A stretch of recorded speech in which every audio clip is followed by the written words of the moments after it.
देह में मैं को समझा है तू, दिखे इसमें छिपा न तुझे पाप।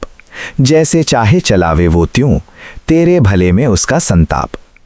बाहर से मन को मोड़कर तथा ध्यान विचार में लगाकर जीवन को अति समीप से पहचानना चाहिए कि ये किस दिशा में मनुष्य को ले जा रहा है। जिधर मनुष्य चलता जा रहा है, अंत में उसके हाथ क्या लगेगा, इत्यादि सब अपने बारे में विवेक जगाकर जानना चाहिए। अब इस पद्य में जीवन को खोजने पर मिथ्या दिशा में ले जाने वाले पाप की चर्चा है, जिससे कि मनुष्य को सावधान होकर तथा बचकर चलना होगा, चाहे उधर उससे बचकर चलने में दुख भी क्यों ना हो। ये वार्ता यहाँ सूचित की गई है। मुक्ति के मार्ग पर चलने का भाव बनाए रखना पड़ेगा। दुख में ऐसा भाव टिकने नहीं पाता, परंतु भाव बनाना अवश्य पड़ेगा। यही भावना का स्वरूप है। मनुष्य तो इस मनुष्यों के समाज में बसते हुए देह में ही मैं भाव को अपनाए रहता है, क्योंकि जगत का व्यवहार तो ऐसे ही चलता है। तू मैं के बिना एक दूसरे से बोलना आदि व्यवहार भी नहीं बनता। इसलिए साधारण मनुष्य उसे बाहर के बर्ताव की शरीर वाली मैं में ही जीवन भर पड़ा रहता है।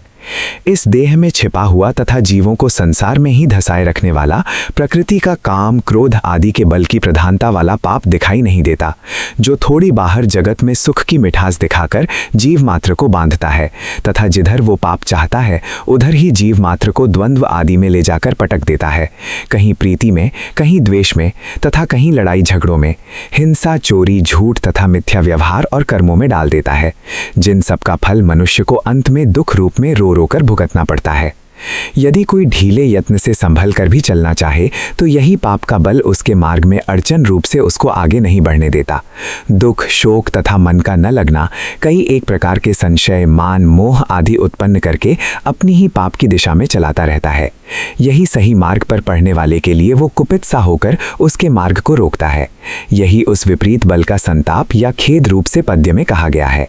अधिक खाना, अधिक सोना और सब आदतों के मिथ्या कर्म करवाने में ही उसे प्रसन्नता है। यदि इनसे बचना चाहे तो ये क्रोध आदि उत्पन्न करके मनुष्य को और अधिक परेशान करता है। इस पाप के मिथ्या सब सुख से बचने तथा टलने का भाव बनाए रखना रूप भावना को जगाए रखें।